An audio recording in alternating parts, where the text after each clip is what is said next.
लोग उसे लालू के नाम से पुकारते थे, लेकिन उसका घर का नाम कुछ और भी था। तुम्हें यह तो पता होगा कि लाल शब्द का अर्थ प्रिय होता है। यह नाम उसका किसने रखा, यह मैं नहीं जानता, लेकिन देखा ऐसा गया है कि कोई कोई व्यक्ति यूं ही सबके प्रिय बन जाते हैं। लालू भी ऐसा ही व्यक्ति था।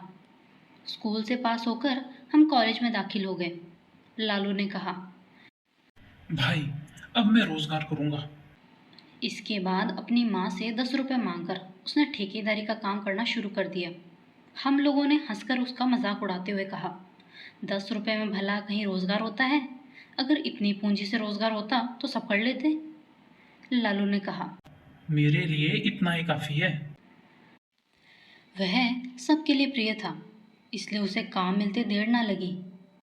कॉलेज से लौटते वक्त रोजाना हम उसे रास्ते में सिर पर छाता लगाए हुए कुछ मजदूरों के बीच अपने काम में संलग्न पाते थे। हम लोगों को देखते ही चिढ़ाते हुए वह कहता। अरे, जल्दी जल्दी कदम बढ़ाओ वरना परसेंटेज में कमी आ जाएगी। गांव की पाठशाला में जब हम एक साथ पढ़ते थे, तभी से वह मिस्त्री के काम करने में चतुर था। उसके बस्ते में एक नहनी, एक छुरी, एक छोटी हथौड़ी, एक घोड़े की नाल और एक छैनी हर वक्त रखी रहती थी। इन चीज़ों का संग्रह उसने कब और कैसे किया, ये मैं नहीं जानता, लेकिन ऐसा कोई कार्य नहीं बचा था जिसे वह इन सामग्रियों से ना कर सके। स्कूल के सभी साथियों का छाता मरम्मत, स्लेट का फ्रेम ठीक करना, खेल कूद के समय पैजामा या कमीज को सी देना, इसी तरह वह बहुत से काम किया करता था। किसी भी कार्य के लिए इनकार उसने कभी नहीं किया। इसके अतिरिक्त नाना प्रकार की चीजें बनाया करता था। एक बार छठ के मेले के समय 2 आने का रंगीन कागज और मिट्टी के प्याले खरीदकर न जाने क्या क्या बनाकर उसने गंगा के किनारे बैठकर उन खिलौनों को 2.5 रुपए में बेचा था। उस मुनाफे की रकम में से उसने हम लोगों को चीनिया बादाम खिलाया था। इसी तरह दिन गुजरते गए और हम बड़े होते गए। जिम्नास्टिक खेल लालू सबसे अधिक तेज खेलता था। उसके बदन में जैसी ताकत थी वैसा ही साहस था। डरने का नाम उसने कभी नहीं सुना था। कोई भी आकर बुलाए उसके यहाँ चला जाता था। प्रत्येक की विपदा के समय सबसे पहले वह जाकर हाजिर होता था। अगर उसमें कोई ऐब था तो यही था कि मौका पाने पर डराया करता था। चाहे कोई भी क्यों ना हो, बच्चा बूढ़ा, उसके लिए सब बराबर थे। हम तो समझ ही नहीं पाते थे, लेकिन ना जाने कहाँ से वह ऐसे विचित्र उपाय खोज डालता था। आज उसकी एक कहानी सुना ही दूं। पड़ोस के मनोहर चटर्जी के यहाँ काली की पूजा हो रही थी। ठीक आधी रात के समय बकरा बलिदान होना था, लेकिन बलि देने वाले लोहार का कहीं भी पता नहीं था। देर होते देख कई व्यक्ति उसके यहाँ गए तो देखा लोहार के पेट में काफी दर्द है और आने में बिल्कुल असमर्थ है। लौटकर लोगों ने खबर दी। खबर पाते ही सब के सब सिर पर हाथ रखकर बैठ गए। इधर बिना बलिदान किए पूजा अधूरी रह जाएगी। अब इतनी रात को दूसरे आदमी की तलाश कहाँ की जाए? इस साल अब देवी पूजा ठीक ढंग से नहीं हो पाएगी। तभी किसी ने कहा, अरे भाई, लालू ये काम कर सकता है। इस तरह ना जाने कितने बकरों को वह काट चुका है। इतना कहना था कि कुछ लोग लालू के घर उसे बुलाने के लिए दौड़ पड़े। लालू उस समय सो रहा था। उठकर बोला, नहीं नहीं, अरे बेटा मना मत करो, चलो, वरना देवी की पूजा संपन्न ना हो सकेगी और गांव का सत्यानाश हो जाएगा। लालू ने कहा। होने दो।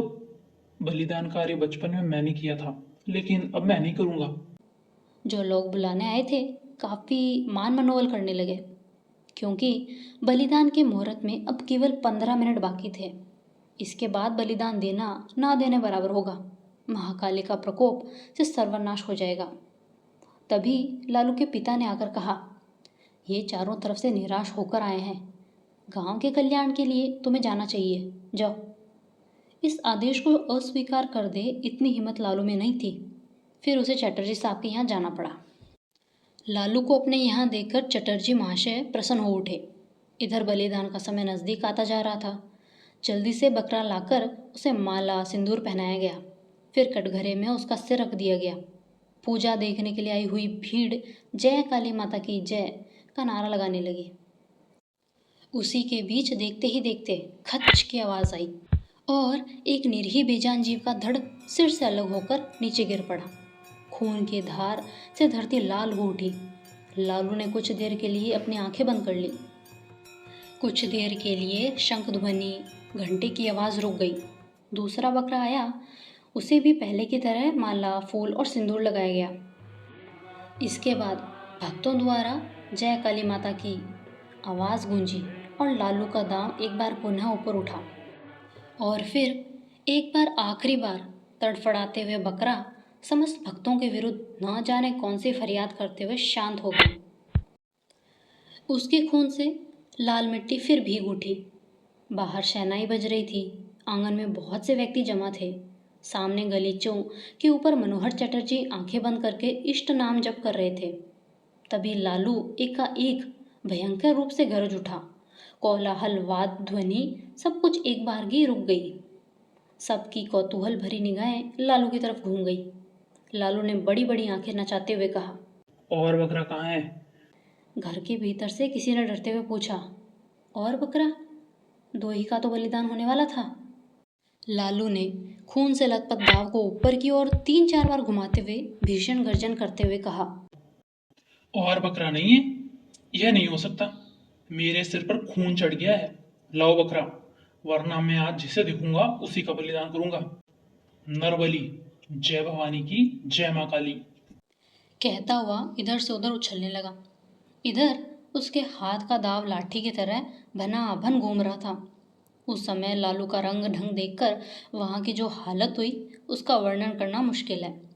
सभी एक साथ बाहर को दौड़ पड़े, कहीं लालू उन्हें पकड़कर बलि न चढ़ा दे। इस भगदड़ के कारण वहां की हालत बहुत ज़्यादा खराब हो गई। कोई उधर गिर रहा था तो कोई उधर, कोई मुंह के बल गिरा तो कोई सिर के बल, कोई किसी के हाथ के नीचे से भागा रहा था तो कोई किसी के टांग के नीचे से। यह सब कांड कुछ देर तक होता रहा, फिर सब शांत हो गया।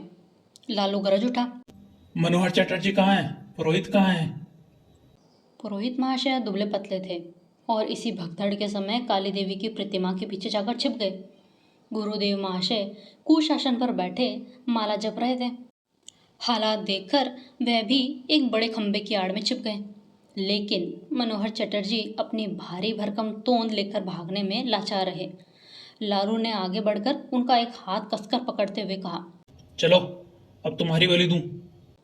एक तो कसकर उसने हाथ पकड़ रखा था, दूसरे हाथ में दांव देखकर चटर्जी के प्राण सूख गए। रोते हुए विनती करते हुए बोले, लालू बेटा जरा शांत होकर देख, मैं बकरा नहीं हूँ, आदमी हूँ। रिश्ते के नाते मैं तेरा ताऊ लगता हूँ। तेरे पिताजी मेरे छोटे भाई की तरह हैं। यह सब मैं नहीं जानता। इस वक्त मुझे खून चाहिए। चलो, तुम्हारा बलिदान करूंगा। जगदम्बा की यही इच्छा है। चटर्जी रोते हुए बोले, नहीं बेटा, माँ की ये इच्छा नहीं है, वह तो जगजननी है। वह जगजननी है, इसका पता है तुम्हें? अब फिर बकरा बलिदान करोगे? मुझे बलिदान के लिए बुलाओगे? चटर्जी ने रोते रोते कहा, नहीं बेटा, अब बलिदान कभी नहीं करूँगा। मैं काली माता के सामने कसम खाता हूँ, आज से मेरे यहाँ कभी बलिदान नहीं होगा। ठीक कह रहे हो ना? हाँ बेटा, ठीक कह रहा हूँ, अब कभी नहीं करूँगा। मेरा हाथ छोड़ दो बेटा। लालू ने हाथ छोड़ते हुए कहा, अच्छा जाओ, तुम्हें छोड़ दे रहा हूँ। लेकिन पुरोहित कहाँ गया? और गुरुदेव, वह कहाँ गया? कहता हुआ वह फिर एक बार गरज उठा। फिर कमरे में इधर से उधर टहलते हुए बरामदे के करीब आ गया। उसका भयंकर रूप देखकर खंबे की आड़ से गुरुदेव और प्रतिमा की आड़ से पुरोहित जी दोनों एक साथ करुण स्वर में 2 प्रकार की आवाजों में चीख उठे। दोनों का स्वर 2 ढंग का ऐसा बेसुरा हो गया कि लालू अपने को संभाल नहीं पाया। हो करके हंसते हुए दांव एक और फेंक कर भाग खड़ा हुआ। तब यह किसी को समझते देर न लगी कि लालू ने यह सब ढोंग किया था। सचमुच उसके ऊपर काली माता सवार नहीं हुई थी। यह कांड लोगों को डराने के लिए ही उसने किया था। थोड़ी देर बाद पुनः भक्तों की भीड़ जुट गई। अभी पूजा पूरी नहीं हुई थी।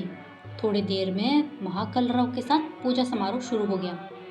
मनोहर चटर्जी ने नाराज होकर कहा, कल ही कमबख्त ललुआ को 50 जूते उसके बाप से लगवाऊंगा।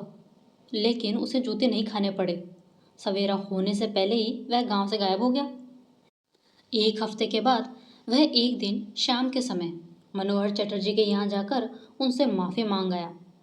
बाप की नाराज़गी भी दूर हो गई, लेकिन इससे एक फ़ायदा यह हुआ कि उस घटना के बाद मनोहर चटर्जी के यहाँ फिर कभी बलिदान नहीं हुआ।